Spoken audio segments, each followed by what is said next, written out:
কোনো সাংবাদিক এখন আর আসে না, লেখালেখি করে না। বাজারে পর্যাপ্ত সরবরাহ, পানির দামে সবজি নেই, ক্রেতা বিক্রেতা বিভাগে কৃষকের মাথায় হাত। ডাকাতিয়ার ডাক থেকে কাঁচা বাজার সংবাদ সংগ্রহে আমি সাংবাদিক মোহাম্মদ কামরুজ্জামান। প্রিয় দর্শক, শুক্রবার 17 জানুয়ারি হাজীগঞ্জ তরকারিপট্টি, স্বর্ণকারপট্টি, বাসিফাগল্লি, দক্ষিণ পূর্ব মাছ বাজার সংলগ্ন বিভিন্ন তরকারি আড়ত, হকাস মার্কেট, দক্ষিণ তরকারি বাজার, স্টেশন রোড ও মেইন রোডের কিছু অংশ ঘুরে দেখা গেল বাজারে প্রচুর পরিমাণে শাকসবজির আমদানি। যেখানেই চোখ যায় সেখানে পড়ে রয়েছে নানান জাতের শাকসবজি। পাইকারি ও খুচরা বাজারগুলোতে রয়েছে ভরপুর নানান জাতের তরকারি, অথচ নেই ক্রেতা। যদিও কেউ আসে, দাম কম হওয়া সত্ত্বেও কিনছে না ক্রেতারা। প্রচুর পরিমাণে শাকসবজি উৎপাদন হওয়ায় কিছু কৃষক ও হকারগণ ভ্যান গাড়ি যোগে বিভিন্ন বাড়ি বাড়ি গিয়ে বিক্রি করেছেন তরকারি। পথে ঘাটে ও বিভিন্ন বাসা বাড়ির সামনেই শাকসবজি সহজলভ্যে পাওয়ায় বাজারে নেই তেমন কোনো ক্রেতা, নেই বিক্রি। এমনই অবস্থায় পাইকারি ও খুচরা বাজারে উভয় বিভাগে খবর নিয়ে জানা যায়, হাজীগঞ্জ সহ দেশের বিভিন্ন এলাকায় মূলা ও ফুলকপি কৃষি ক্ষেত্রেই ধ্বংস করা হয়। তার কারণ মূলা ফুলকপি দুটোই তুলতে এবং বাজারে নিয়ে আসা পর্যন্ত যে মাত্রায় খরচ হয় তার অর্ধেক দামে বিক্রি হয় না।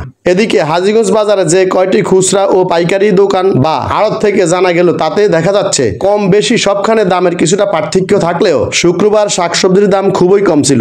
ক্রেতা ও বিক্রেতার একই কথা, দীর্ঘ বহু বছর পর হাজীগঞ্জের এই প্রথম এত সস্তায় সবুজ শাকসবজি পাওয়া যাচ্ছে। যেমন কোথাও কোথাও চাইরহালি বড় জাতের চীনামূলা 10 টাকা, মিষ্টি কুমড়া প্রতি কেজি 6 থেকে 60 টাকা, ফুলকপি প্রতি পিস 6 থেকে 10 টাকা, বাঁধাকপি সর্বোচ্চ 10 থেকে 15 টাকা, আলু 20 থেকে 22 টাকা, টমেটো 20 টাকা, কাঁচামরিচ 30 থেকে 40 টাকা, দেশি সিম 15 থেকে 20 টাকা, লাউ 10 টাকা থেকে সর্বোচ্চ 30 টাকা, বরবটি প্রতি কেজি 25 থেকে 30 টাকা, লাল শাক প্রতি মুঠা 5 টাকা, কোথাও 2 মুঠা 5 টাকা, ধনিয়া পাতা কেজি 30 থেকে 40 টাকা, কাঁচা সিমের বিচি 30 থেকে 40 টাকা। অপরদিকে লাউ, কুমড়া ও ডাঁটা শাকের দাম আরো কম। ব্যবসায়ীদের সবচেয়ে ক্ষোভের বিষয় হলো বাজারে বর্তমানে 50 থেকে 55 টাকা দরে পেঁয়াজ সহ প্রায় সকল কাঁচামালের দাম সবচেয়ে কম ও নজিরবিহীন ইতিহাস। অথচ এখন কোনো সাংবাদিককে দেখলাম না কোনো প্রতিবেদন করতে। কোনো সাংবাদিক এখন আর আসে না, লেখালেখি করে না। তখন নিত্যপণ্যের দাম বাড়ে, তখন সাংবাদিকরা লেখালেখি করে। এখন নিত্যপণ্যের দাম অনেক কমে নেই, কোনো সাংবাদিক লেখালেখি করে না। এদিকে কৃষক তার উৎপাদন খরচ মিটাতে পারছে না, শত শত কৃষকের মাথায় হাত। কিন্তু যখন বাজারে সবজির সংকট হয় তখন তো দাম বাড়বেই। আপনার সবসময় দাম বাড়লেও লিখবেন, কমলেও লিখবেন, দুইটাই লিখবেন। অসংখ্য ধন্যবাদ আপনাকে সাক্ষাৎ করে নেওয়ার জন্য। সে সময় সাংবাদিকরা শুধু চোখে দেখে, অথচ আজ কৃষকরা দিশেহারা।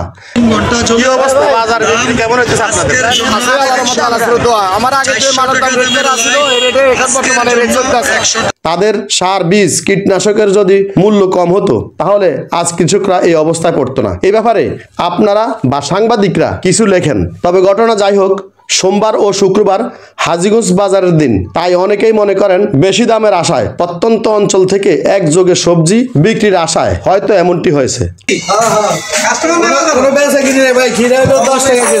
অপরদিকে যেহেতু বর্তমানে শাকসবজির মৌসুম, কাঁচামাল সবসময় উঠানামা করে, এমনটি হওয়াই স্বাভাবিক।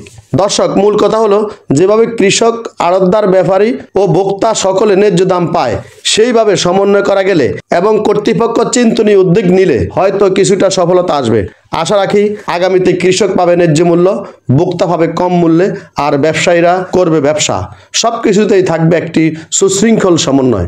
সেই প্রত্যাশায় আমি মোহাম্মদ কামরুজ্জামান, ডাকাতিয়ার ডাক, হাজীগঞ্জ, চাঁদপুর।